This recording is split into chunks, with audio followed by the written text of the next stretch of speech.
Hi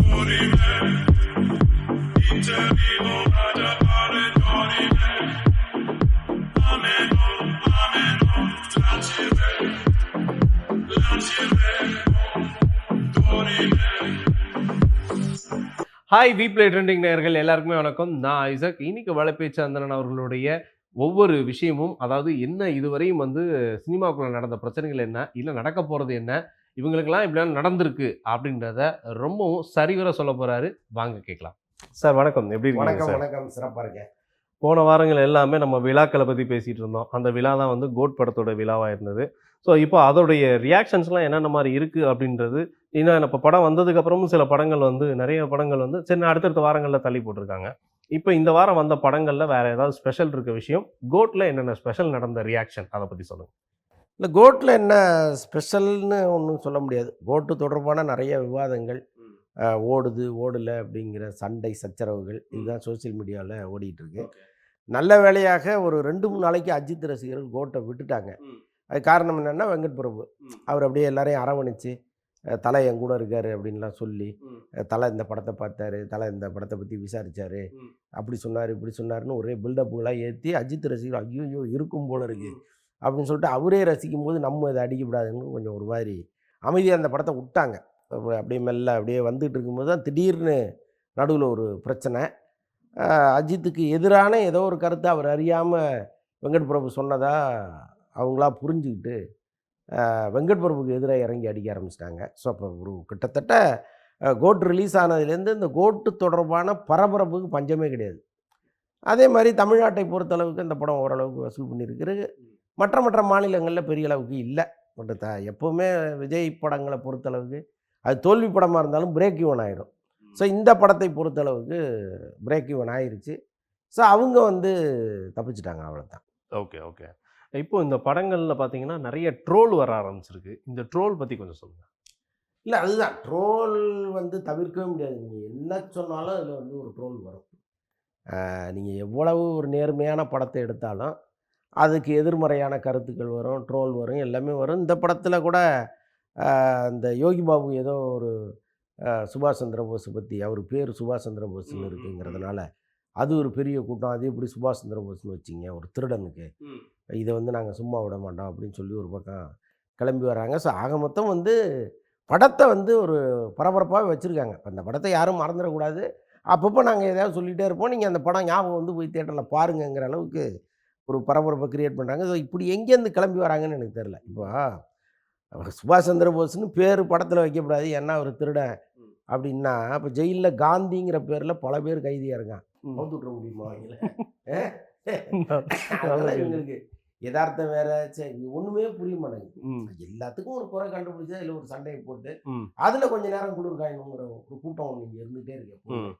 ஒரு வகையில் இவங்க இந்த மாதிரி பேசுறது படத்துக்கு ஒரு நெகட்டிவ் பப்ளிசிட்டியாகவும் மாறுது, படத்தையும் கொஞ்சம் உயிர் போட வச்சுருக்கு. ஸோ அந்த வகையில் இதை பார்த்துட்டு தாண்டி போயிட வேண்டியது தான். சார், இப்போ ஏஐ தொழில்நுட்பம், இந்த தொழில்நுட்பத்தில் இன்றைக்கி ஒரு விஷயம் வந்து நம்ம ஸ்டார்டிங்கில் பேசணும், அது ரொம்ப பிரம்மாண்டமாக ஆஹா ஏஐ தொழில்நுட்பம் வந்துருச்சு, எல்லாமே சிறப்பாக இருக்குது, இனிமேல் வந்து தொழில்நுட்பத்தை பயன்படுத்தி என்ன வேணாலும் பண்ணிக்கலாம் அப்படின்ட்டு. பட் இதெல்லாம் வந்து நிறையா, ஏன்னா ஒருத்தர் குரலை மாற்றிடுறாங்க, இவருக்கு பதிலாக இவர் பாடுனா அவங்களுடைய குரலே வந்துடுது.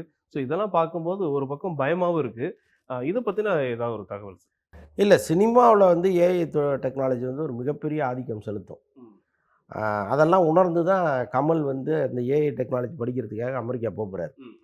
இப்போ ஏன் அவர் பிக் பாஸ் பண்ணாமல் இருக்காருன்னா, அவர் ஒரு 45 நாள் கோர்ஸ் வந்து அமெரிக்காவில் போய் படிக்கிறார். அப்போ அவர் வந்த பிறகு அந்த டெக்னாலஜியை இங்கே சினிமாவில் எப்படிலாம் அப்ளை பண்ணுவார்னு நினச்சி பார்க்கும்போதே பிரமிப்பாக இருக்குது. நிச்சயமாக அவர் எல்லாத்தையும் அறகுறையாக செய்ய மாட்டார், சிறப்பாக செய்வார். இது சினிமாவில் வந்து கமல் மட்டும் இல்லை, பொதுவாக இன்றைக்கி வந்து என்ன வேணாலும் பண்ணலாங்கிற ஒரு சூழல் வந்திருக்கு. அது ப்ளஸ்ஸு தான். ஆனால் அது வந்து பல இடங்களில் மைனஸாக மாற்றுவதற்கான வேலைகளும் இங்கே நடக்கும். இப்போ மலேசியா வாசுதேவன் குரலை திரும்ப மீட்டு எடுத்து கொண்டு வராங்க, பவதாரணி குரலை திரும்ப கொண்டு வராங்க. இது வந்து ஒரு மிகப்பெரிய ட்ரிபியூட் தானே. இப்போ ஒரு மறைந்த ஒரு பாடகரை திரும்ப கொண்டு வர்றதுங்கிறது ஒரு மிகப்பெரிய விஷயம். இப்போ அந்த குடும்பமோ அல்லது அவங்களுடைய ரசிகர்களோ அதை எப்படி கொண்டாடுவாங்க? அப்போ அது ஏஐ டெக்னாலஜியால் தானே முடியுது. இப்போ இதெல்லாம் நம்ம ப்ளஸ்ஸாக பார்க்கணும். அதே நேரத்தில் இப்போ எப்படி கம்ப்யூட்டரு பிரமாதமான ஒரு விஷயம்னு எல்லாரும் பேசிகிட்டு இருக்கும்போது, விஞ்ஞான வளர்ச்சின்னு பேசிகிட்டு இருக்கும்போது அதில் ஜோசியம் வந்துச்சோ, அந்த மாதிரி சில ட்ராபேக்கும் இருக்கும். அது அது வந்து கிளி ஜோசியெல்லாம் பார்க்க ஆரம்பிச்சிட்டாங்க. இப்போ நீங்கள் பார்த்தீங்கன்னா, முன்ன திண்ணைக்கு திண்ண உட்காந்து சீட்டு ஆடிக்கிட்டு இருந்தாங்க. அது கிரைம்னு சொல்லிக்கிட்டு இருந்தோம். ம். இன்றைக்கி அதையே வந்து ஃபேஸ்புக்கில் கொண்டு வந்துட்டான். அது என்னது ஆன்லைன். Rummy, online rummy. ஆமா. அது விளையாண்டா தப்பு இல்லை. அறிவுக்கான பசி, அது அறிவு பசியை தீர்க்கும்ன்றாங்க. அது நமக்கு புரிய மாட்டேங்குது. திண்ணையில் உட்காந்து விளையாண்டா அறிவு பசி கிடையாதான். அதையே வந்து இது அது அது மாதிரி இருக்குது. காலம், சூழல் எல்லாமே வந்து ஒரு நல்ல டெக்னாலஜியை தப்பாக பயன்படுத்துகிற சூழல்லாம் இங்கே வரும். ஸோ அதையும் சகிச்சுக்கிட்டு தான் நல்ல நல்ல டெக்னாலஜிகளை நம்ம வரவேற்கணும். ஏஐ அந்த மாதிரி தான். கண்டிப்பா. இல்ல அதுக்காக தான் சில கண்டுபிடிக்கப்பட்ட ஆங்கிலத்தில கண்டுபிடிக்கிறது. கண்டிஷன்ஸ் அப்ளை சில விஷயங்கள். ஸோ அதனால வந்து இது உங்கள் நிதி அபாயத்தை ஏற்படுத்தலாம் அப்படின்ற ஒரு விஷயத்த சொன்னதுக்கப்புறம் வந்து மீதி என்ன வேணாலும் பண்ணிக்கலாம். அப்படி போயிடுச்சு நிலைமை. சரிங்க சார். அப்போ இந்த ஏஐ தொடர்ந்து விஜயகாந்த் சாரை வந்து ஞாபகப்படுத்தும் விஷயமா, இவரு நம்ம ஜெய் பீம்ல நடித்த மணிகண்டன். அவர் நல்ல ஒரு நடிகர், நல்ல ஒரு மிமிக்ரி ஆர்டிஸ்ட்டா வர மக்களுக்கு தெரிஞ்சவர். இவர் வந்து விஜயகாந்த் சாருக்கு வாய்ஸும் குடுத்துருக்காரு. சின்ன விஜயா நடிச்சதுக்காக இன்னொரு பையன தேர்வு பண்ணி நடிச்சிருக்காங்க. 2 பேருமே தத்ரூபமா குடுத்துருக்காங்க. இவங்களோட உழைப்ப பத்தி சொல்லுங்க. அதான் ஆக்சுவலாக வந்து இதில் விஜயகாந்த் வந்தது வந்து அவங்க கொடுத்த ஃபுட்டேஜ். அதை வாங்கி அதை வந்து டெக்னாலஜியில் பயன்படுத்தி அதை விஜய் உடம்போட பொருத்தி அது ஒரு மாதிரி அதை பண்ணாங்க. அதுக்கு மணிகண்டன் குரல் கொடுத்தாருங்கிற தகவல்லாம் இப்போ தான் வருது. நிஜமாவே நல்ல பொருத்தமாக இருக்குது. அந்த குரல் எல்லாம் ரொம்ப பொருத்தமாக இருக்குது. அதே மாதிரி ஒரு ஒரு சின்ன விஜயை உருவாக்கியிருக்கிறாங்க. அது வேற ஒரு பையன். அந்த பையனுடைய ஒரிஜினல் ஃபோட்டோலாம் வந்திருக்கு. அந்த பையன் உடம்புல வந்து விஜயை ஃபிக்ஸ் பண்ணது. அது எல்லாமே நல்லா தான் இருக்குது. இப்போ இதை வச்சுக்கிட்டு நீங்கள் என்ன வேணாலும் பண்ணலாங்கிற ஒரு சூழல் வந்துருச்சு. இப்போ எதிர்காலத்தில் வந்து இப்போ இப்போ இல்லாமலே போன ஒரு நடிகர், அவருடைய பல லட்சக்கணக்கான ரசிகர்கள் இருக்காங்க. இப்போ விஜயகாந்த் சாரே வச்சுங்களேன். இப்போ அவர் இறந்துட்டார். இப்போ அவரை வச்சு ஒரு புது படம் எடுக்க முடியுமா அப்படின்னு பல பேருக்கும் ஒரு பெரிய ஆச்சரியம் இருக்கும் இல்லையா? அந்த ஆச்சரியத்தை நிகழ்த்தக்கூடிய இடம் இன்னைக்கு ஏஐ கொடுக்குது. நாளைக்கு விஜயகாந்த் படமே ஒரு தனி படமாக நீங்கள் உருவாக்கலாம். ஒரு புது கதையை சொல்லி ஒரு புது டைரக்டரை வச்சு முழுக்க முழுக்க அவர் நடித்த படங்கள் இங்கே வரலாம். அப்போ நீங்கள் யோசிச்சு பாருங்களேன், அது எப்போ ரசிகர்கள் எப்படி கொண்டாடுவாங்க. Okay, okay. இதுக்கே ஒரு சின்ன மீம்ஸ் குடுக்கலாம் சார் நீங்க சொல்றதுக்கு. கரெக்ட்டா உங்க ஃபோட்டோவ பக்கத்துல வச்சுட்டு, மணிவண்ணன் சார் ஃபோட்டோ வச்சு, இது லிஸ்ட்லயே இல்லையே அப்படின்னு வேணா போகலாம் சார். சரி, இந்த மாதிரியான ஒரு சிறப்பான விஷயத்துக்கு கண்டிப்பா வரவேற்பும் குடுத்துருவோம். இத வந்து பார்க்கக்கூடிய தொழில்நுட்ப கலைஞர்களும் அத வந்து நல்ல முறையில பயன்படுத்தினா ரொம்ப நல்லா இருக்கும் அப்படின்ற ஒரு விஷயத்த சூப்பரா சொன்னீங்க. அடுத்தடுத்த படங்கள்ல நம்ம ரொம்ப ரசிக்கிற படங்கள் இப்போ வரப்போகுது. அதுல பார்த்தீங்கன்னா, ரஜினி சாரோட படம்.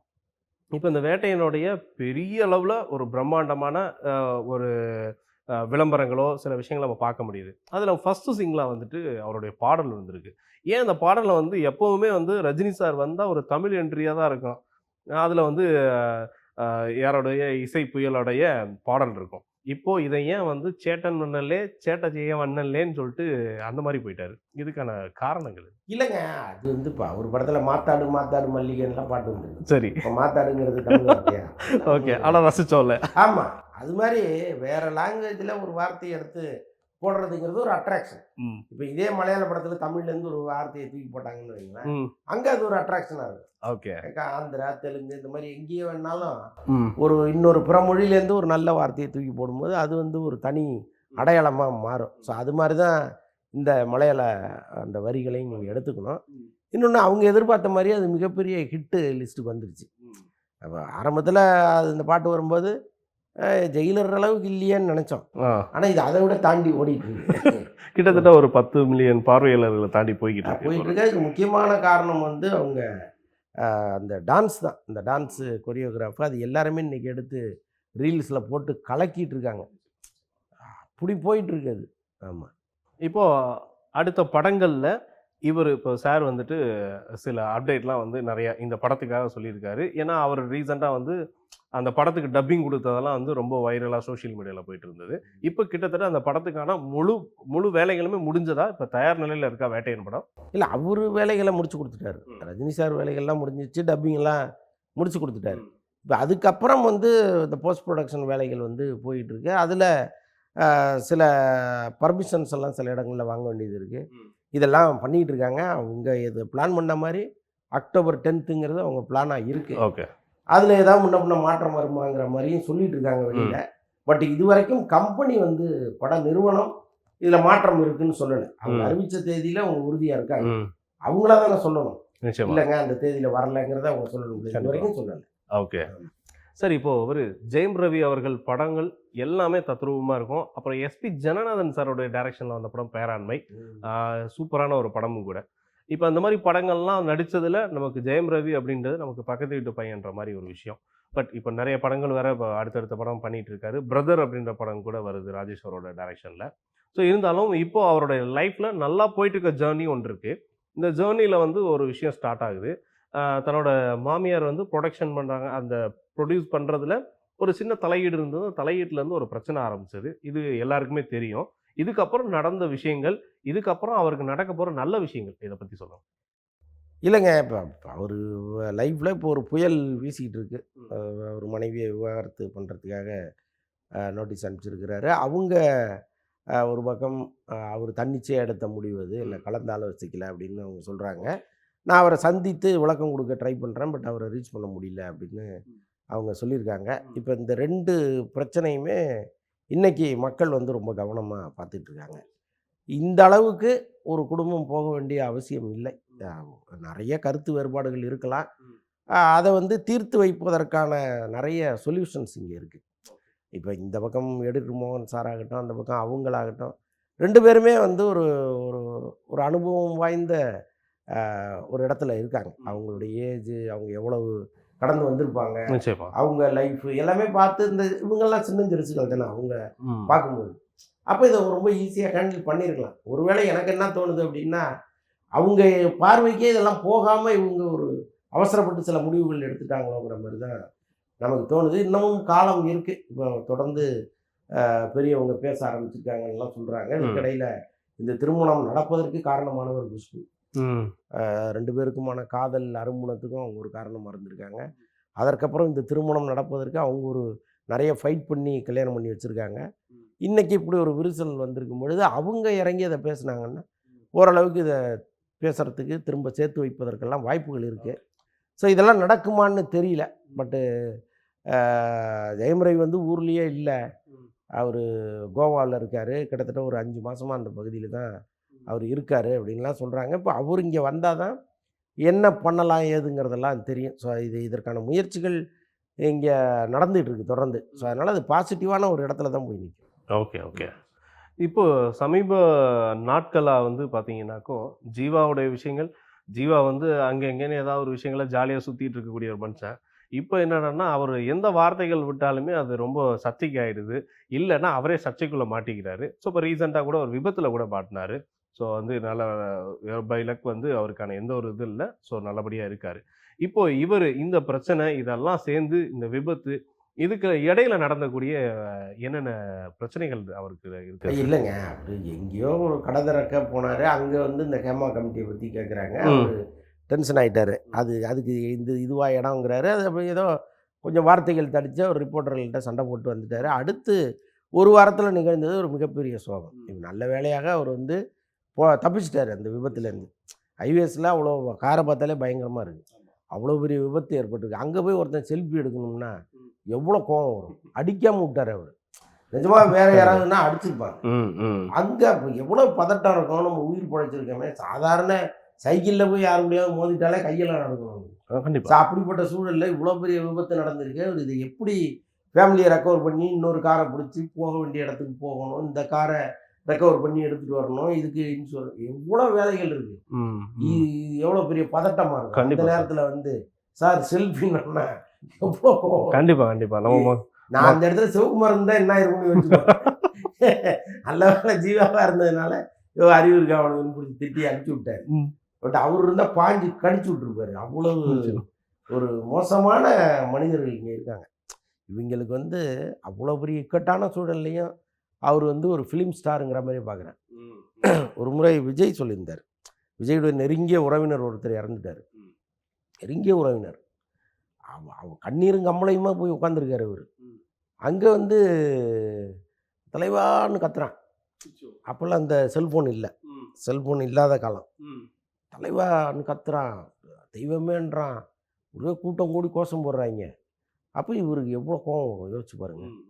ஒரு துக்கத்தை நீங்கள் வந்து அனுசரிக்க வேண்டிய இடத்துல அங்கே வந்து கத்துனாங்கன்னே உங்களுக்கு. ம் ஸோ அதை வந்து ஒரு பேட்டியில் அவர் சொல்லியிருந்தார். இப்படி ரசிகர்கள் இருக்காங்க, ஆனால் ஒரு பக்கம் அவங்க அன்பையும் நம்ம பார்க்க வேண்டியதாக இருக்குது, ஆனால் ம் இன்னொரு பக்கம் இதை கூட புரிந்து கொள்ளாத முடியாத இடத்துல அவங்க இருக்காங்கன்னு சொல்லியிருந்தார். ம் இன்னைக்கு சூழல் இருந்ததுன்னா எல்லாம் வந்து இந்த துக்க வீட்லேயே செல்ஃபி எடுத்துட்டு இருப்பாங்க. ம் ம் உண்மை உண்மை அது உண்மை. வந்து அது அப்படி இருக்காங்க. என்ன பண்றது?